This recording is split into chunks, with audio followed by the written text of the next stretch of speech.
नमस्कार, मैं doctor Ramanivas Sharma Raman YouTube channel पर साइंस और टेक्नोलॉजी का कॉम्पिटिटिव सेशन लेकर के बच्चों आपके सामने। आज बारी है फुल लेंथ टेस्ट की। इसके पहले वाले वीडियो में हमने आपको transportation system in plants theoretical discussion 2 video में पढ़ाया है। आज उसी की बारी है। उसी पर कैसे सवाल ऑब्जेक्टिव के बनते हैं, वही सवाल आज 10 लेकर के हम आपके बीच हैं। आज के सेशन की विशेषता यह है कि प्रत्येक सवाल जब हम आपसे पूछेंगे तो पहले टर्न में आप उसका उत्तर तय करेंगे। कौन सा उत्तर होगा ये आप बताएंगे, और जब 10 के 10 सवाल आप एक बार बता चुकेंगे, जब हम वापस आएंगे तो आज हर सवाल के साथ डिस्कशन लिख करके हम आज आपको बताएंगे। ये 10 सवाल आने वाली परीक्षाओं के लिए अति महत्वपूर्ण है। परंपरागत जो हमारी परीक्षा है, जैसे NEET, state PSC, UPSC, SSC, PNST, उसके लिए तो जरूरी है ही। जो आने वाली परीक्षाएं हैं, चाहे फॉरेस्ट की हो, चाहे पटवारी की हो, उनके लिए भी साइंस और टेक्नोलॉजी में ये प्रश्न बहुत महत्वपूर्ण भूमिका निभाएंगे।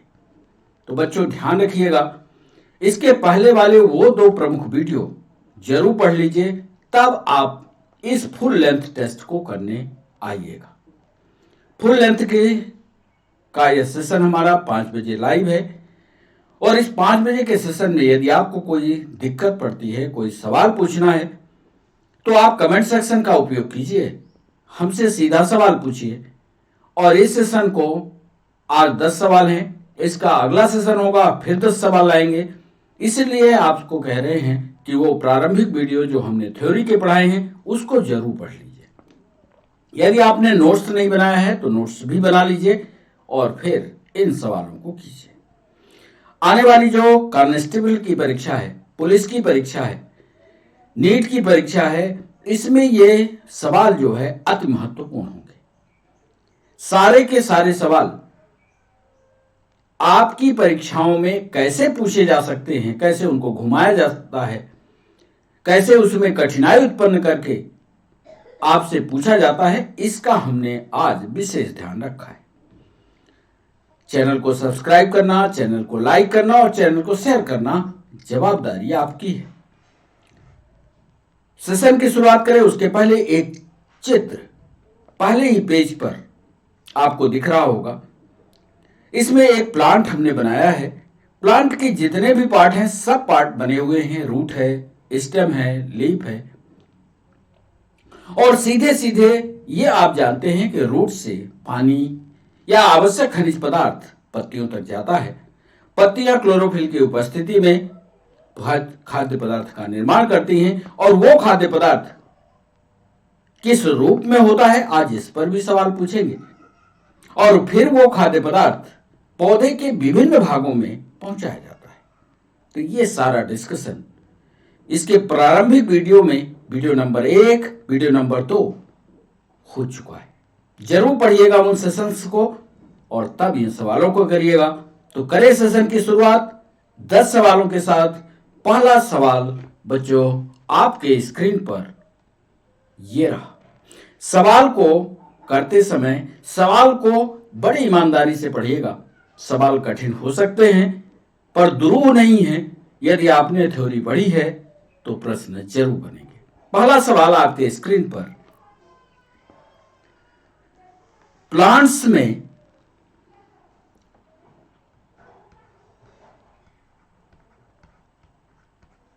या पादपों में, इसको आप कह सकते हैं, प्लांट्स में पाए जाने वाले पदार्थ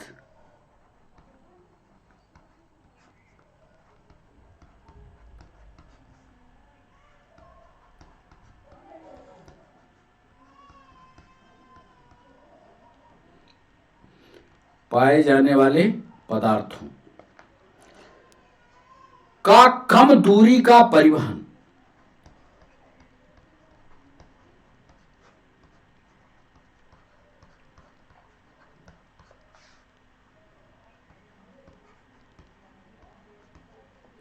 प्रश्न को पहले समझिएगा, फिर इसके बाद उत्तर करिएगा। प्लांट्स में पाए जाने वाले जो भी पदार्थ होते हैं, यदि उनको कम दूरी पर ट्रांसपोर्ट करना है, यह हमारा सवाल है। प्लांट्स में पाए जाने वाले पदार्थों का कम दूरी का परिवहन, जैसे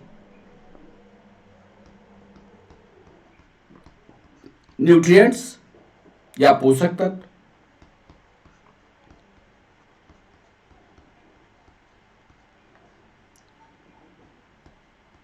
जैसे जल आदि होता है। हमने यहां पर स्पष्टीकरण किया है, प्रश्न में हमने स्पष्ट कर दिया है कि यानी मिनरल्स का और पानी का जो कम दूरी का ट्रांसपोर्ट हो रहा है, उसका उत्तर हम पूछ रहे हैं। बार बार कह रहे हैं, कम दूरी का परिवहन पूछ रहे हैं, लॉन्ग का नहीं पूछ रहे हैं। यह सवाल पीएनएसटी में एक बार आज से 4 साल पहले पूछा गया। प्लांट्स में पाए जाने वाले पदार्थों का कम दूरी का परिवहन, जैसे पोषक तत्वों, जल आदि होता है। कौन सी प्रोसेस होती है, यह आपको बताना है। पहली प्रोसेस लिख रहे हैं, क्या वह विधि विसरण है, यानी क्या वो विधि डिफ्यूजन है। बी ऑप्शन, क्या वह साइटोप्लाज्मिक धारा, साइटोप्लाज्मिक करंट,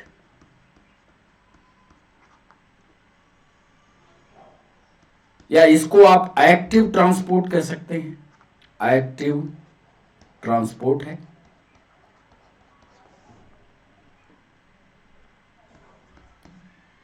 क्या सिर्फ एक्टिव ट्रांसपोर्ट है?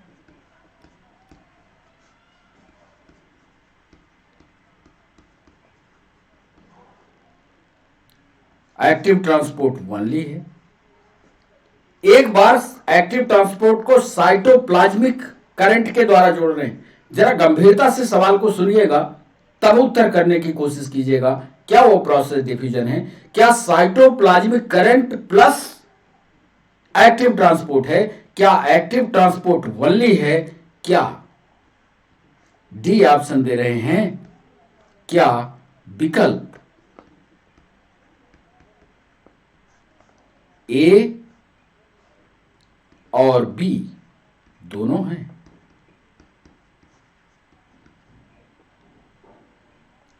सोच समझकर जवाब कीजिएगा। सवाल कठिन हो सकता है, पर उत्तर है, और इस उत्तर को जो भी आप उत्तर करिएगा कमेंट सेक्शन में हमें बताइए, और यदि संभव हो तो कारण भी लिखिए।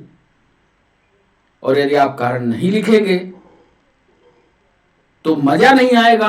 और आज इस प्रश्न का डिस्कशन हम विस्तार से करेंगे, विस्तार से उसकी थ्योरी आपको पढ़ाएंगे कि इसका कारण क्या हो सकता है। इसीलिए हमने खाली पेज लगाया है, डिस्कशन भी लिखेंगे, यानी थ्योरी भी पढ़ाएंगे इस प्रश्न की कि प्लांट्स में पाए जाने वाले पदार्थों का कम दूरी का परिवहन, जैसे पोषक तत्व, जल आदि होता है विसरण के द्वारा, साइटोप्लाज्म करंट के द्वारा, क्या एक्टिव ट्रांसपोर्ट के द्वारा, क्या ए और बी दोनों के द्वारा।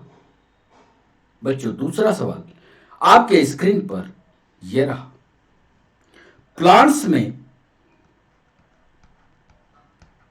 या पौधों में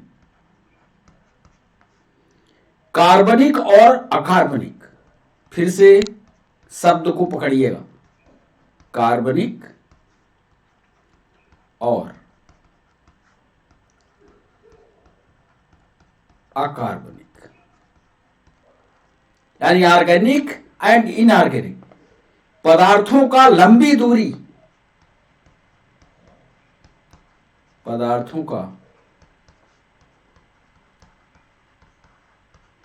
लंबी दूरी, शब्द की जो टेंडेंसी है उसको दूसरे सवाल में हमने बदल दिया। हमने कहा कार्बनिक पदार्थ है मेरे पास, जल नहीं है, हमारे पास पानी नहीं है, इनऑर्गेनिक नहीं है, हमारे पास कार्बनिक है और अकार्बनिक दोनों है, माने जल भी है, मिनरल भी है, और ऑर्गेनिक मटेरियल जो ग्लूकोज बन रहा वो भी है। अब लंबी दूरी पर आप उत्तर दीजिएगा। लंबी दूरी परिवहन होता है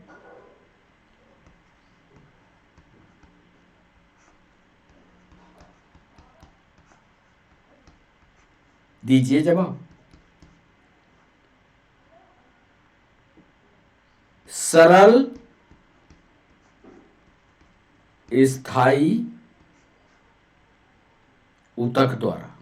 अब यदि आपने ऊतक का चैप्टर कभी पढ़ा होगा बॉटनी में, टिश्यू के चैप्टर को पढ़ा होगा, तब इसका उत्तर आप दे पाओगे, सरल स्थायी ऊतक द्वारा, सिंपल परमानेंट टिश्यू के द्वारा, बी ऑप्शन। जटिल स्थायी ऊतक द्वारा, कॉम्प्लेक्स परमानेंट टिश्यू के द्वारा, मेरिस्टेमेटिक टिश्यू के द्वारा, मेरिस्टेमेटिक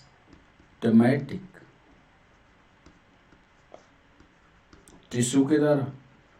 यदि हिंदी इसकी पूछेंगे तो इसको बोलते हैं विभाज्योतक ऊतक के द्वारा। और डी ऑप्शन दे रहे हैं, उपकला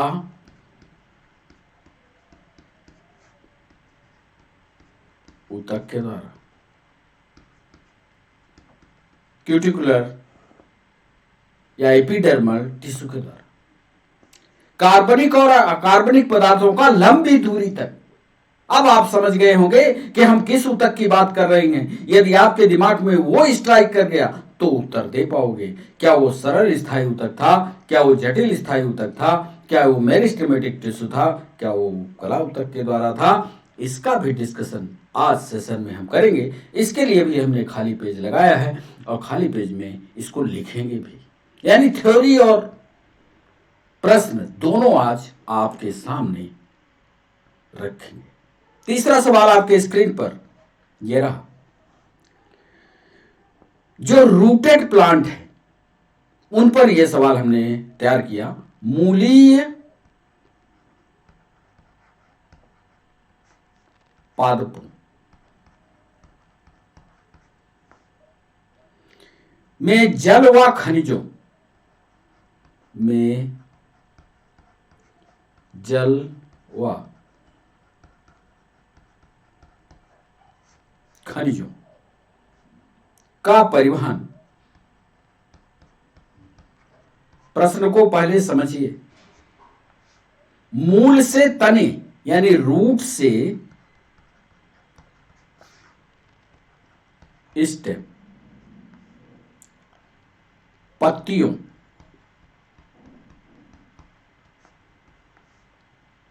पुष्पों,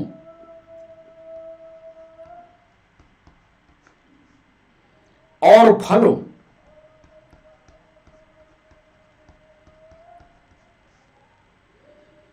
में निम्नलिखित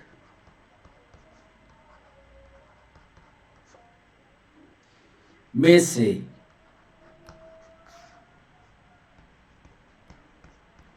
किसके द्वारा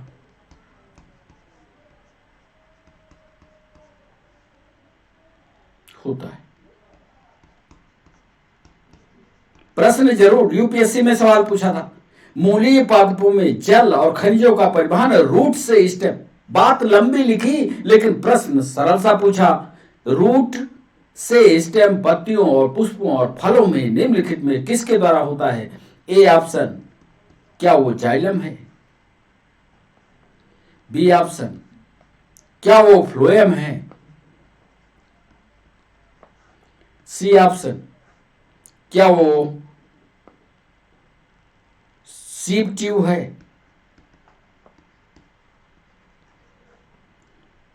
या इसी को कार्टेक्स भी कहीं कहीं कहते हैं। और डी ऑप्शन दे रहे हैं, विकल्प ए और बी दोनों हैं। जो रूटेड प्लांट है, हमने सामान्य प्लांट की बात नहीं की है। दोनों प्रश्न को सोचिएगा। रूटेड प्लांट में जल और खनिज का परिवहन रूट से स्टेम, पत्ती, फूल और फलों में निम्नलिखित में किसके द्वारा होगा। सोच विचार कर जवाब दीजिएगा। प्रश्न सीधा सा है, सरल सा है, सिर्फ घुमाया है यूपीएससी वाले ने कि जाइलम में होगा, फ्लोएम के द्वारा होगा, सीप ट्यूब के द्वारा होगा। विकल्प ए और बी दोनों हैं। ये तीसरा सवाल, इसका भी डिस्कशन हम लिखेंगे आज, पूरी थ्योरी लिख करके आपको समझाएंगे। चौथा सवाल आपके स्क्रीन पर ये रहा। प्लांट्स में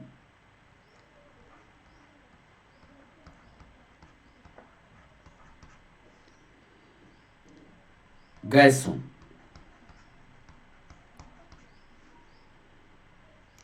हार्मोन्स और कार्बनिक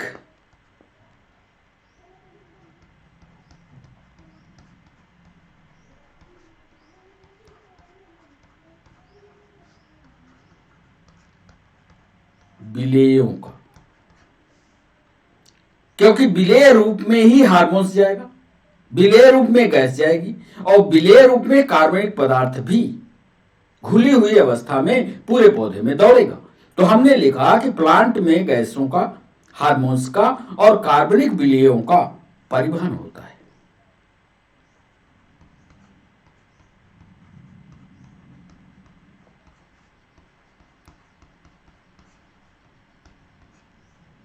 ऑप्शन ए, कई दिशाओं में, मल्टी डायरेक्शनल, बहुदिशी।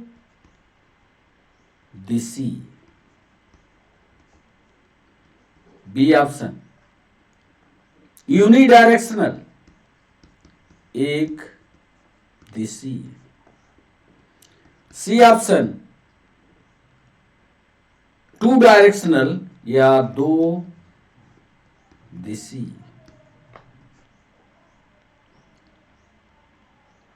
और डी ऑप्शन के कह रहे हैं पहले एक दिशा,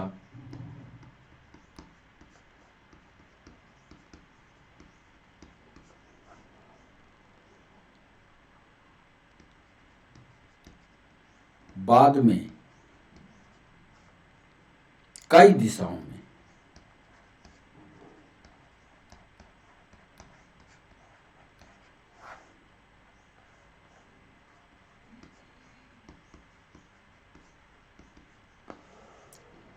पौधों में गैसों का, हार्मोन्स का और कार्बनिक विलेयों का परिवहन होता है। बहुदिशी होता है, एक दिशी, ये पढ़ाया है हमने थ्योरी में। यदि पिछला वीडियो आपने ईमानदारी से पढ़ा होगा तो उत्तर आ जाएगा। बहुदिशी होता है, एक दिशी होता है, दो दिशी होता है, पहले एक दिशा में बाद में कई दिशाओं में विभाजित हो जाता है। इसका भी विस्तार से डिस्कशन के लिए हमने पेज लगाया है। इसकी थ्योरी आपको समझाएंगे चौथे सवाल पर। बच्चों, पांचवा सवाल आपके स्क्रीन पर ये रहा। बिना ऊर्जा व्यय, मतलब हमारा कोई एटीपी ना लगे। ध्यान से सवाल को समझिएगा। बिना ऊर्जा व्यय के अणुओं का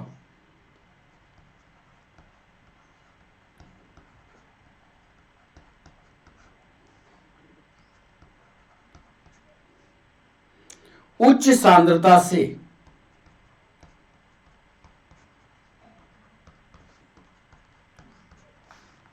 निम्न सांद्रता वाले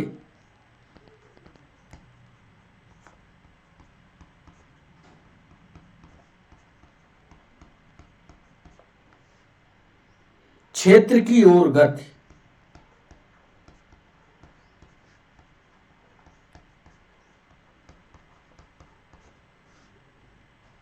कहलाती है।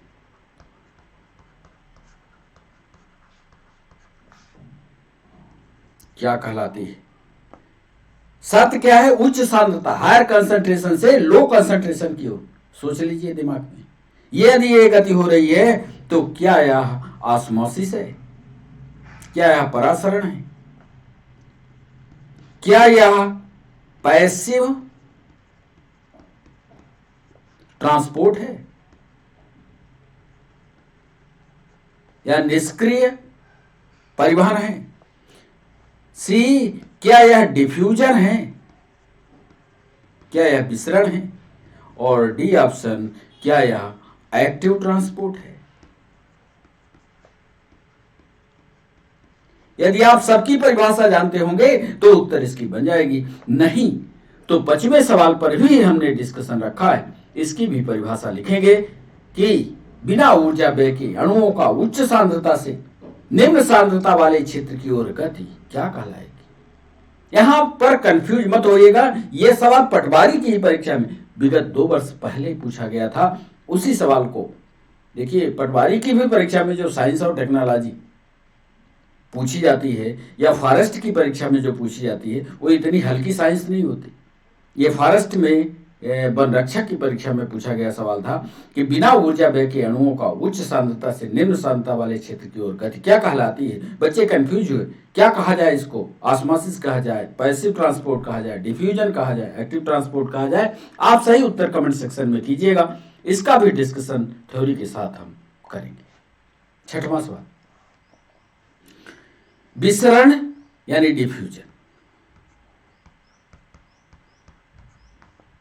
एक प्रक्रिया है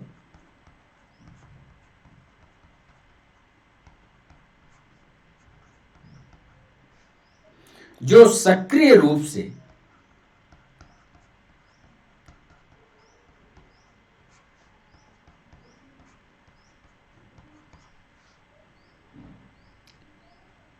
सांद्रण प्रवणता के साथ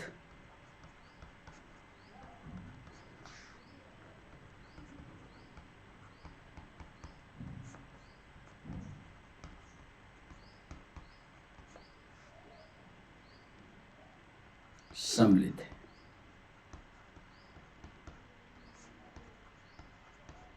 विसरण भी एक प्रक्रिया है, डिफ्यूजन एक प्रोसेस है जो एक्टिव रूप से कंसंट्रेशन, किसी भी सॉल्यूशन के कंसंट्रेशन से, पावर ऑफ कंसंट्रेशन से जुड़ी हुई है।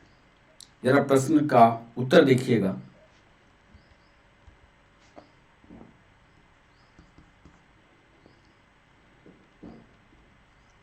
क्या इसका संबंध बाष्पोत्सर्जन से है या ट्रांसपीरेशन से है। सवाल हल्के नहीं है, सोच विचार कर जवाब कीजिएगा। क्या इसका संबंध रेस्पिरेशन से है? क्या रेस्पिरेशन की प्रक्रिया में भी डिफ्यूजन इस तरह का शामिल है? क्या इसका संबंध प्रकाश संश्लेषण में है?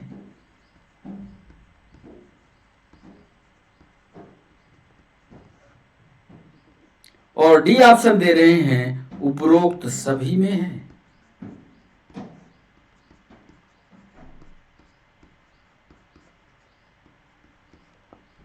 विसरण एक प्रक्रिया है जो सक्रिय रूप से सांद्रण प्रवणता के साथ जुड़ती है बाष्पोत्सर्जन में, रेस्पिरेशन में, फोटोसिंथेसिस में। आपको कुल मिलाकर के ये बताना है कि कंसंट्रेशन की साथ डिफ्यूजन किस प्रक्रिया में जुड़ती है, क्या ट्रांसपिरेशन में है, क्या रेस्पिरेशन में है, क्या प्रकाश संश्लेषण में है, क्या सभी में है।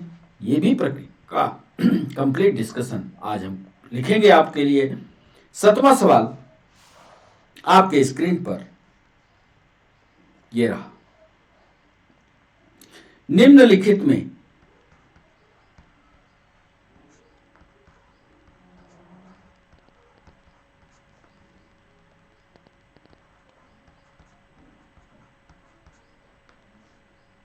कौन विसरण की दर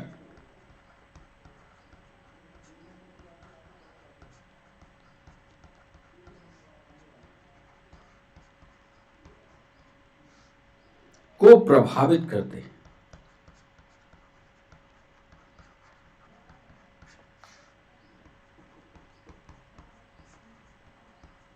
कौन प्रभावित करेगा भाई? क्या सांद्रण प्रवणता,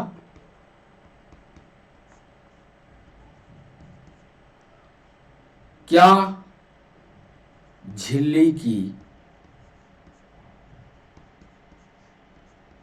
पारगम्यता, परमेबिलिटी ऑफ मेम्ब्रेन, क्या तापमान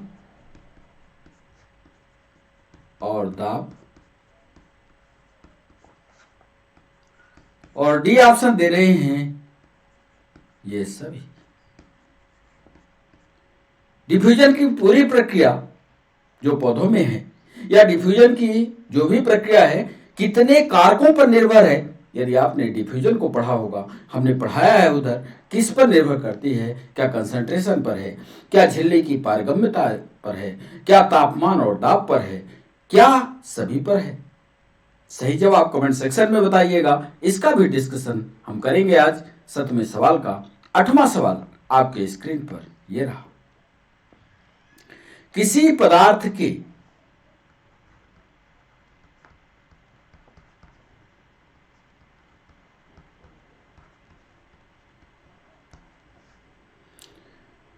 विसरण की दर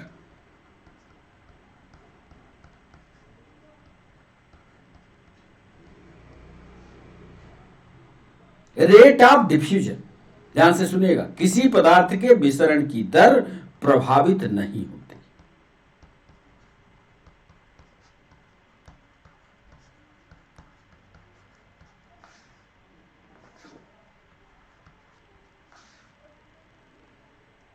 ए ऑप्शन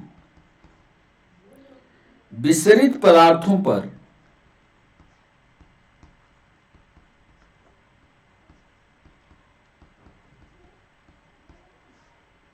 पाए जाने वाले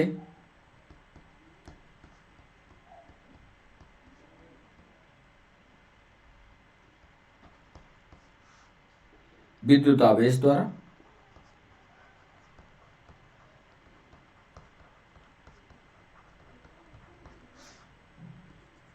बी ऑप्शन विलयन में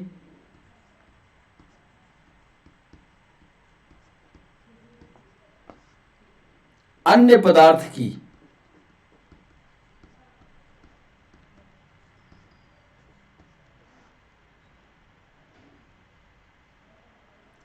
अन्य पदार्थों की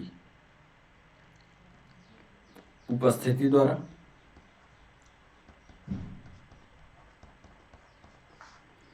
सी ऑप्शन दे रहे हैं विलयन में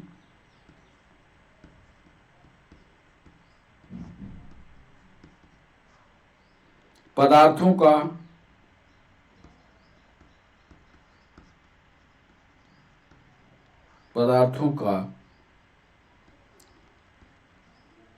आणविक मॉलिक्यूलर स्ट्रक्चर द्वारा,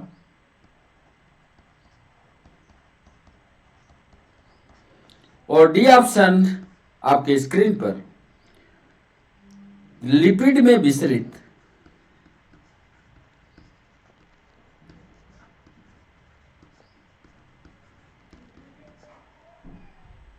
पदार्थों की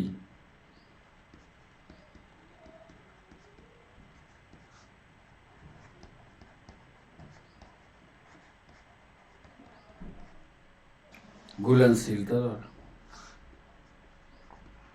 सवाल को फिर देखिए, किसी पदार्थ के विसरण की दर प्रभावित नहीं होती, फिर से प्रभावित नहीं होती, इसको अंडरलाइन कीजिएगा, नहीं होती, फंसने जाइए। विसरित पदार्थों पर पाए जाने वाले विद्युत आवेश द्वारा, विलयन में अन्य पदार्थों की उपस्थिति के द्वारा, विलयन में पदार्थों के आणविक आकार के द्वारा, लिपिड में विसरित पदार्थों की घुलनशीलता द्वारा। कमेंट सेक्शन में इसका जवाब कीजिए। यदि नहीं बनता तो इसका भी डिस्कशन आज हम लिखेंगे आपके सामने। 9वां सवाल आपके स्क्रीन पर यह रहा। किसी प्रकार के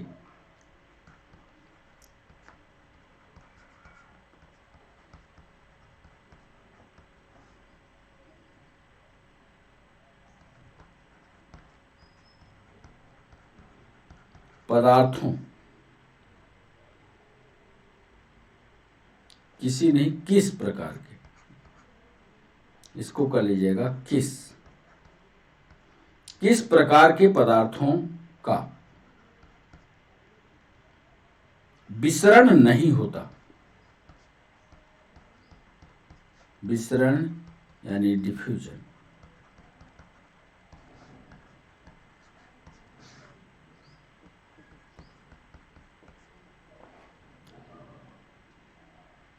या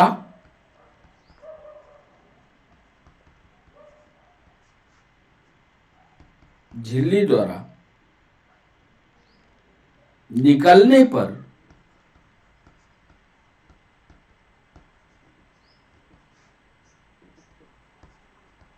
पहचानना।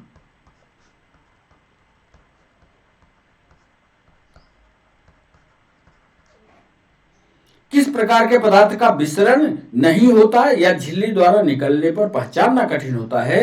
ये ऑप्शन दे रहे हैं जल विरागी पदार्थों का, जल विरागी, हाइड्रोफोबिक मटेरियल का, जल विरागी हाइड्रोफोबिक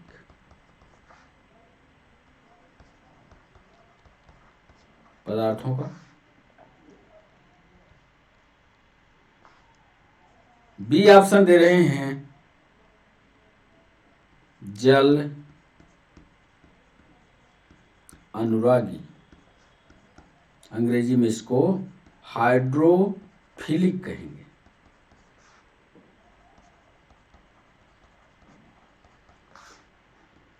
सी ऑप्शन दे रहे हैं अकार्बनिक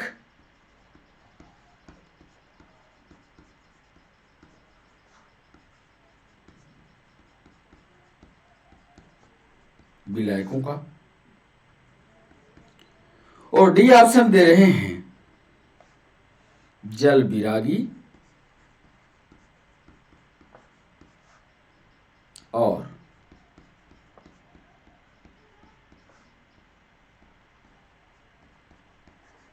जल अनुरागी दोनों। सवाल था किस प्रकार के पदार्थों का विसरण या डिफ्यूजन नहीं होता या झिल्ली द्वारा निकलने पर पहचानना कठिन होता है? जो जल से दोस्ती रखते हैं, जो जल से दुश्मनी रखते हैं, सिर्फ अकार्बनिक विलायकों का या जल विरागी और जल अनुरागी दोनों पदार्थों का। हाइड्रोफिलिक, हाइड्रोफोबिक, इसका भी डिस्कशन है, थ्योरेटिकल डिस्कशन हमने इसके पहले वाले वीडियो में किया है बच्चों। इसका भी डिस्कशन आज हम करेंगे 9वें सवाल का। आज के सेशन का अंतिम सवाल 10वां सवाल, प्लांट, सोच समझकर इस सवाल को करिएगा। प्लांट, पत्ती के रंध्र खुलने पर, पत्ती के स्टोमेटा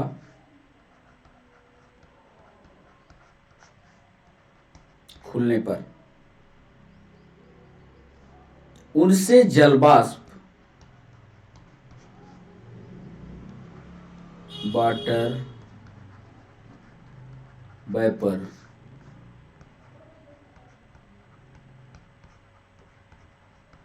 यह सामान्य सी प्रक्रिया है। पत्ती का जब स्टोमेटा खुलता है तो उससे जलवाष्प बाहर की तरफ निकलती है, यह प्रक्रिया आप जानते हो। ठीक उसी प्रकार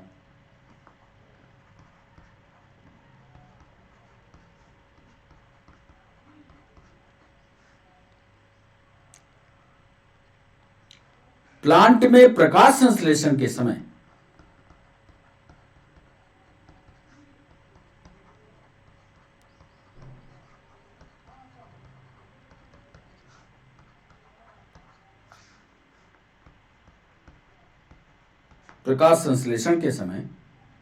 स्टोमेटा के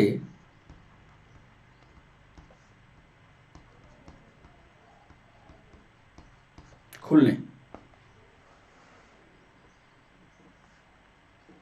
पर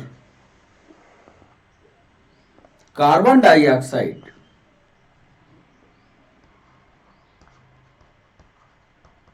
विसरित होती है।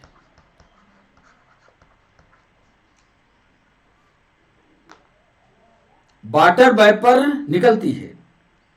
प्रकाश संश्लेषण के समय कार्बन डाइऑक्साइड निकलती है। प्रश्न सुनिए, निम्नलिखित विकल्पों में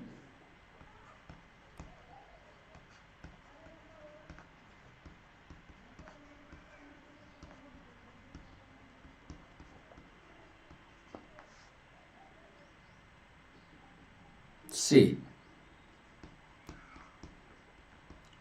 ऊपर दिए गए कथन के बारे में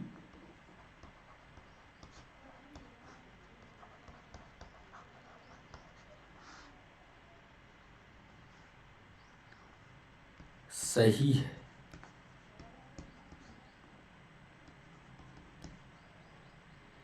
दोनों प्रक्रिया साथ साथ संपन्न होती हैं।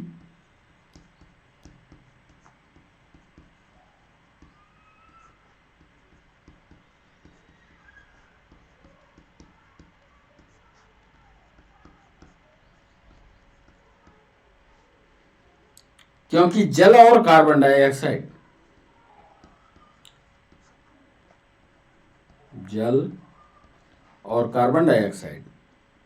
के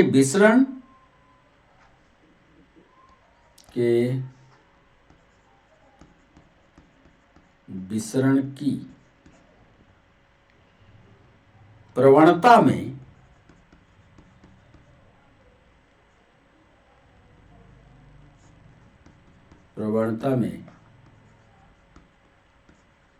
भिन्नता हो सकती है।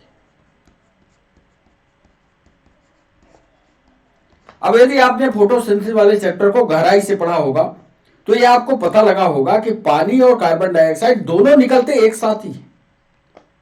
अब यहां पर एक चीज आपको पकड़ना होगा कि क्या इनकी प्रवणता या निकलने की जो स्पीड है, जो मात्रा है, वो बिल्कुल समान होती है क्या? बी ऑप्शन दे रहे हैं। उपरोक्त प्रक्रियाएं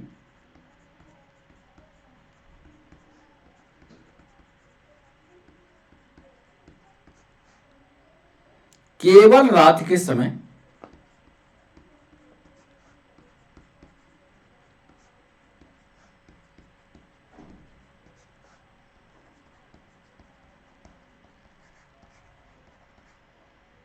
हो सकते हैं। सी ऑप्शन दे रहे हैं एक प्रक्रिया दिन में होती है,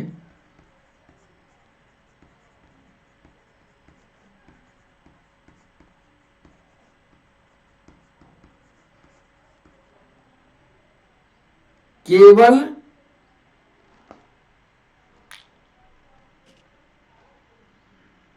एक प्रक्रिया दिन में होती है, वह दूसरी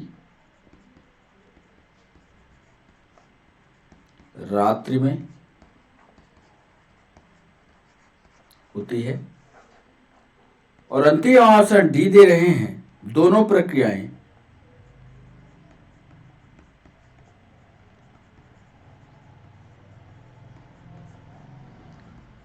साथ में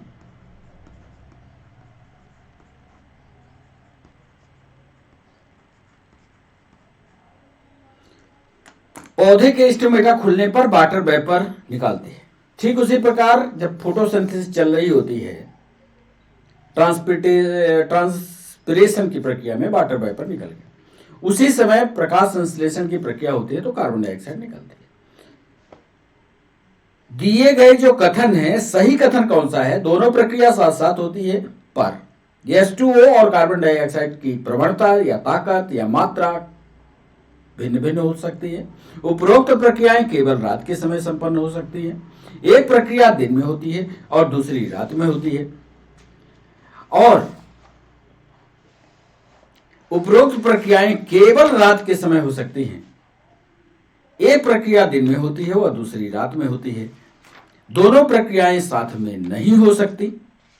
सही जवाब आपको बताना है कि इसमें सही जवाब कौन सा है दिए गए कथन में। इसका भी डिस्कशन आज हम करने वाले हैं।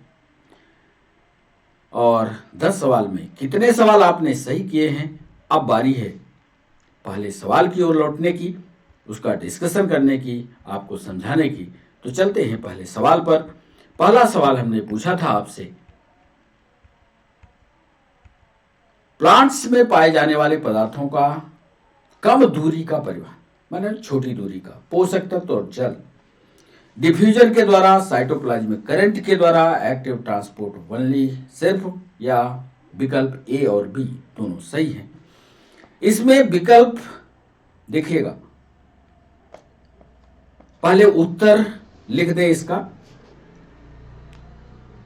कम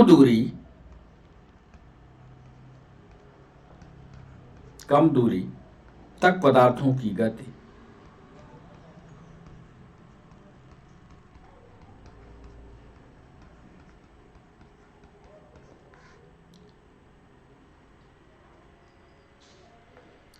जैसे, याद कर लीजिएगा, जैसे जल, खनिज,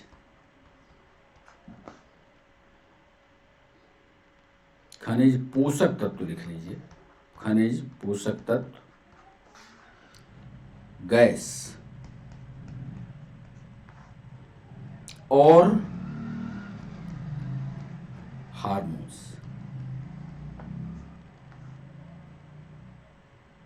आदि विसरण के द्वारा, विसरण यानी डिफ्यूजन के द्वारा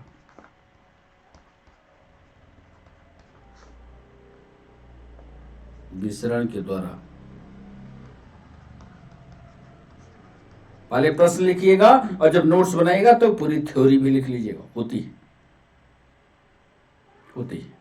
और कोशिका द्रव्य धारा या साइटोप्लाज्मिक करंट,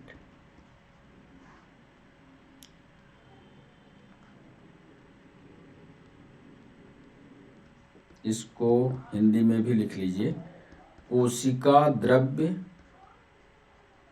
धारा, सक्रिय ट्रांसपोर्ट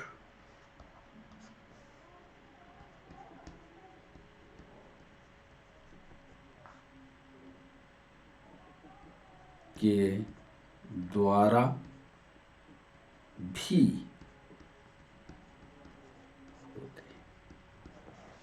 साइटोप्लाज्म जो होता है किसी भी कोशिका का, ये कोशिका होती है, ये न्यूक्लियस होता है, इसके न्यूक्लियस के बाहर ये जो भरा होता है ये साइटोप्लाज्म होता है।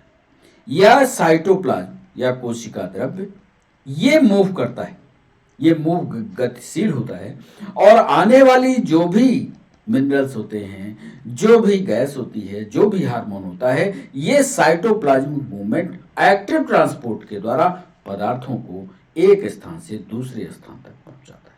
तो विसरण भी होगा और साइटोप्लाज्मिक करंट के द्वारा होगा, इसलिए सही जवाब पर पहुंचते हैं विकल्प ए और बी दोनों सही है। तो ये था पहला जवाब। दूसरा सवाल था प्लांट में कार्बनिक और अकार्बनिक पदार्थों की लंबी दूरी का परिवहन होता है। लंबी दूरी का दूसरा सवाल, इसका सही जवाब होगा, आप जानते हो, लंबी दूरी पर दो ऊतक आपने पढ़ा है।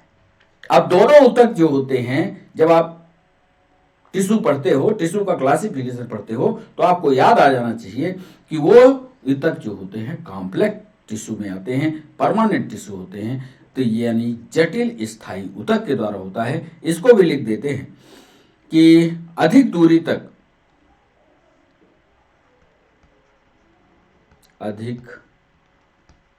तक परिवहन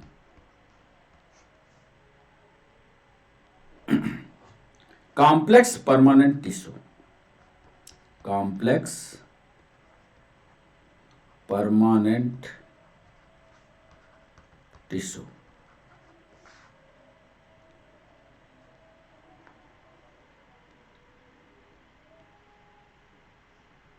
यानी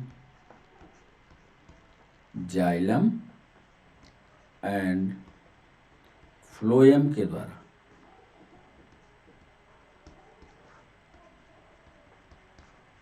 होता है। ये आपको याद रखना चाहिए, कॉम्प्लेक्स परमानेंट टिश्यू जाइलम और फ्लोएम।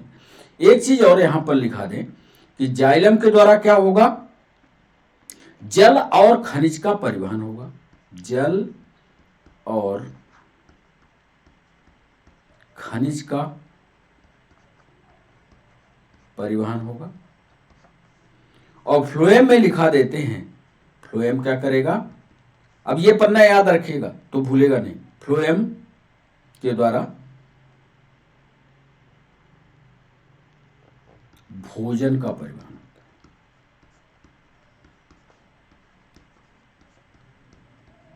भोजन का परिवहन मतलब ग्लूकोज का परिवहन, क्योंकि खाना बनेगा। खाना किसको कहोगे? चाहे पूरी सब्जी बन जाए, रोटी सब्जी बन जाए, जो पत्तियों में खाना बनेगा उसका परिवहन की जिम्मेदारी फ्लोएम की है, और इसकी जल और खनिज पदार्थों को ले जाने की जिम्मेदारी जाइलम की। तो ये था दूसरा डिस्कशन, आपने जटिल स्थायी ऊतक के द्वारा होता है। तीसरा सवाल था मूली पादपों में या रूटी जो सिस्टम होते हैं, जल और खनिज का परिवहन रूट से स्टेम पत्ती। ये तो सरल था, जवाब था। इसका उत्तर तो हमने इधर ही लिख दिया है, जल और खनिज का परिवहन। यानी तीसरे सवाल का सही जवाब बिल्कुल बिना जल और खनिज, सीधा इसका जल और खनिज का परिवहन आप लिख दीजिएगा जाइलम के द्वारा होता है। यानी इधर यदि हम टिक करना चाहें तो इसका सही जवाब लिखा लंबा, उत्तर था छोटा। यूपीएससी का ये सवाल था, जाइलम के द्वारा होता है। प्लांट्स में गैसों, हार्मोन्स और कार्बनिक विलयों का परिवहन, ये सवाल नीट में पूछा गया।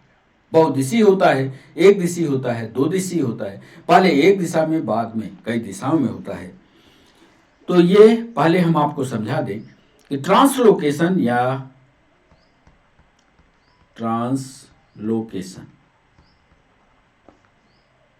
या स्थानांतरण इसको बोलते हैं, खाद्य पदार्थ का स्थानांतरण की दिशाएं होती हैं,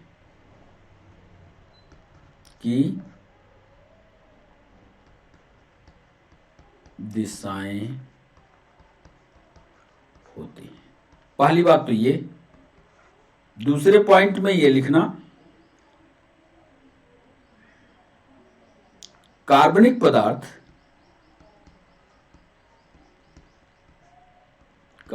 पदार्थ और पानी तथा खनिज लवण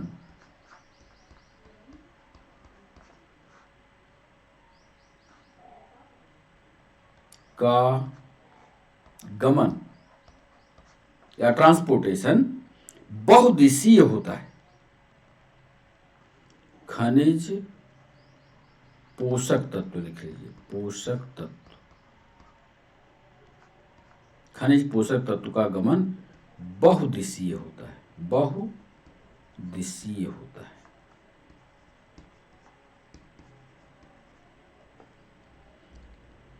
पानी का भी और खनिज पोषक तत्व का बहुदिशीय होता है। तीसरे पॉइंट में जो जरूरी है वो लिखिएगा, जल और खनिजों की स्थिति में जल और खनिज यानी वाटर और मिनरल दो का ये एक दिशीय होते हैं।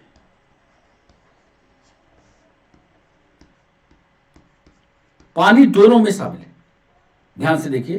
कार्बनिक पदार्थ और पानी तथा खनिज और उसके साथ जो पोषक तत्व है वो सब पौधे के हर कोने कोने की जरूरत होती है। लेकिन एक जगह ऐसा भी है कि पानी जो है खनिज लवण के साथ जब आता है तो वो हमेशा एक दिशीय होता है, वो वापस नहीं आता है, क्योंकि वो खाना बनाने के लिए पत्ती के पास जा रहा है, इसलिए एक दिशीय होता है। अब चलते हैं उत्तर की तरफ, और इसका उत्तर चौथे का उत्तर होगा बहुदिशीय होता है। गैस का, हार्मोन्स का, कार्बनिक विलयों का परिवहन बहुदिशीय होता है। देखिए इसमें कार्बनिक रूप से जो पानी घुल गया, जो हार्मोन्स घुल गए, जो गैसें घुल गई, ये बहुदिशीय होगा। यदि पानी और इसकी बात करता, जल और खनिज की, तो ये एक दिशीय होता। समझ गए? पांचवा सवाल, बिना ऊर्जा व्यय के अणुओं का उच्च सांद्रता से निम्न सांद्रता वाले क्षेत्र की ओर गति क्या कहलाती है? पांचवा सवाल, इसका पहले डिस्कशन कर दें कि विसरण सांद्रता, विसरण सांद्रण प्रवणता के बढ़ने पर सांद्रण प्रवणता के बढ़ने पर पाया जाता है। ठीक,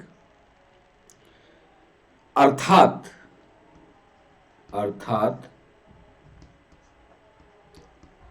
गमन जो है वो उच्च से निम्न की ओर, उच्च सांद्रता से निम्न सांद्रता की ओर बिना ऊर्जा व्यय के, बिना ऊर्जा व्यय के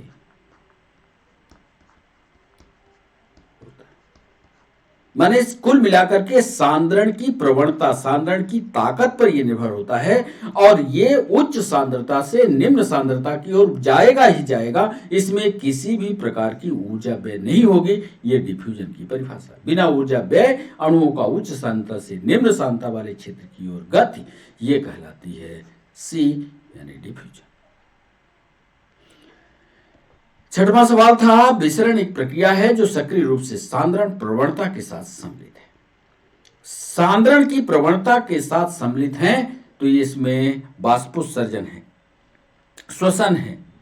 ये सारी की सारी, बाष्पोत्सर्जन भी, रेस्पिरेशन भी, फोटोसिंथेसिस, तीनों प्रक्रियाएं, तीनों की तीनों शामिल है, तीनों शामिल। यानी इसका सही जवाब होगा, सही जवाब डी इसका सही जवाब होगा। इसको भी लिख देते हैं कि तीनों प्रक्रियाएं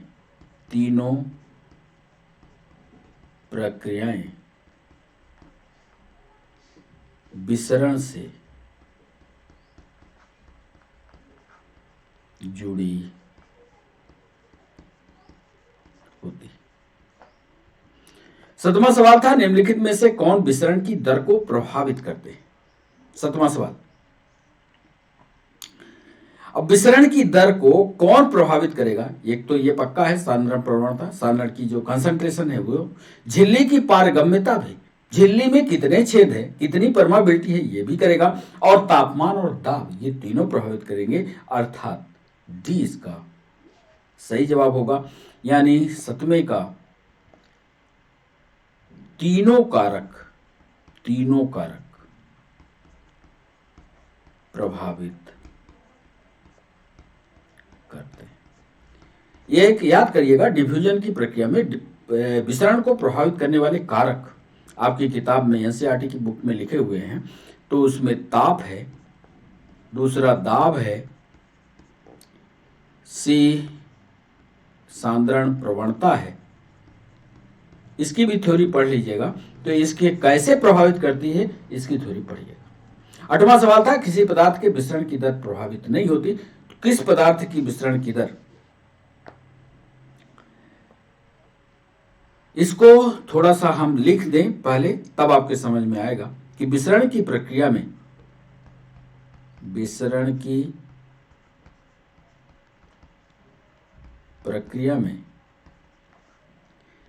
विसरित पदार्थों पर विद्युत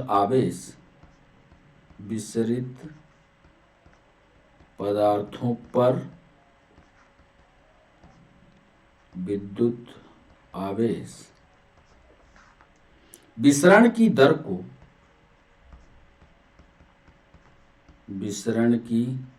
को प्रभावित करते हैं।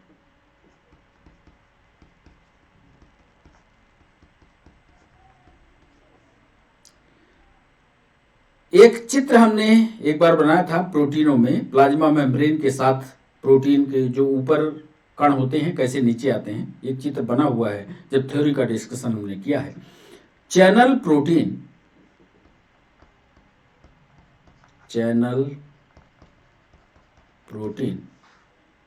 विलेयों और पदार्थों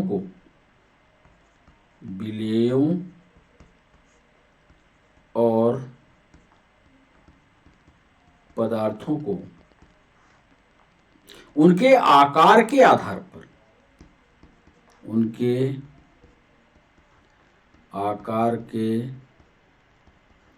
आधार पर प्रवेश देते हैं। साइज जैसी होगी उसके आकार पर प्रवेश देते हैं। यह महत्वपूर्ण बात है। अर्थात क्या हुआ? अर्थात विसरण की दर विसरित पदार्थों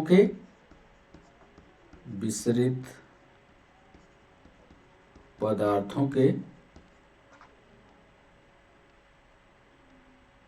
आणविक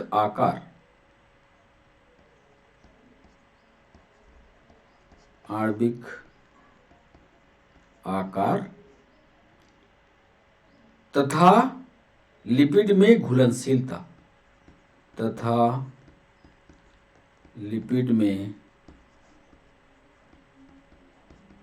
घुलनशीलता पर निर्भर करते हैं।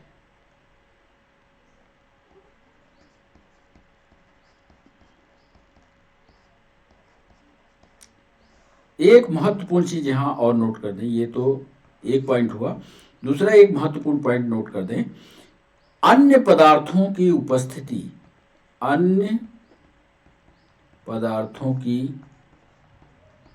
उपस्थिति विसरण की दर को प्रभावित नहीं करती।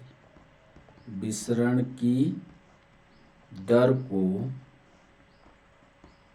प्रभावित नहीं करती। ये नोट करें। इसका मतलब इसका सही जवाब होगा बी। 9वां सवाल था, किस प्रकार के पदार्थों का विसरण नहीं होता या झिल्ली द्वारा निकलने पर पहचानना कठिन होता है? 9वें सवाल का सही जवाब होगा लिपिड।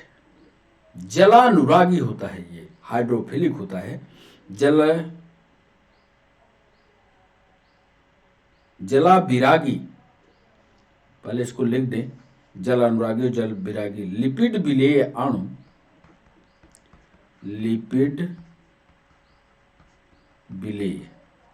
मतलब जो लिपिड में घुल जाते हैं, लिपिड विलेय अणु, इनसे जल की दोस्ती होगी, यानी लिपिड विलेय अणु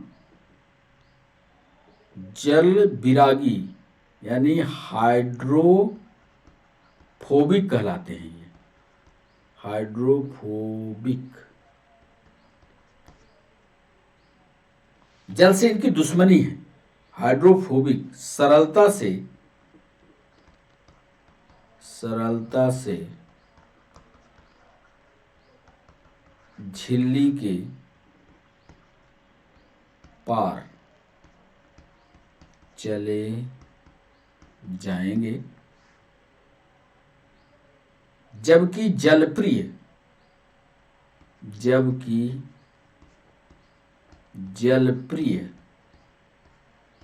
यानी हाइड्रोफिलिक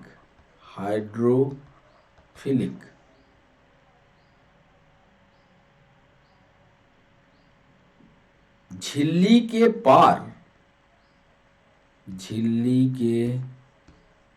पार नहीं जाते।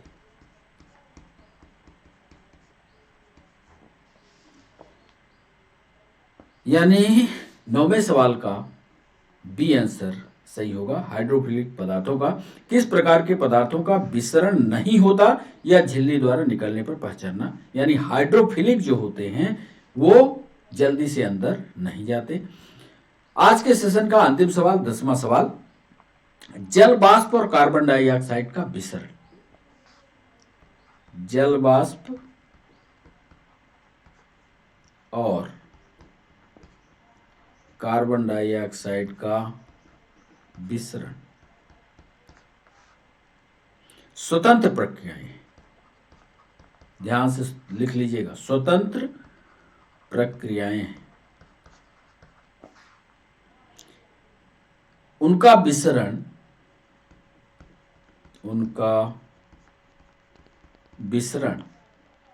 वातावरण तथा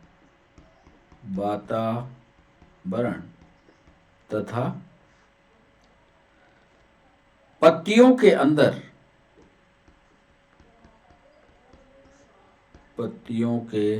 अंदर इनके आंशिक दाब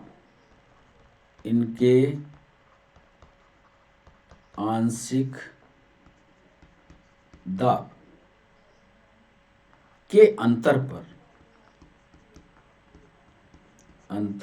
पर निर्भर करता है। जल वाष्प और कार्बन डाइऑक्साइड का विसरण स्वतंत्र प्रक्रियाएं हैं दोनों। उनका विसरण जो होता है वातावरण और पत्तियों के अंदर इनकी कितनी मात्रा है इस पर निर्भर करता है। यानी 10वें सवाल का सही जवाब होगा ए। दोनों प्रक्रियाएं साथ साथ संपन्न होती है क्योंकि हाइड्रोजन पानी और कार्बन डाइऑक्साइड के विसरण की प्रवणता में भिन्नता हो सकती है।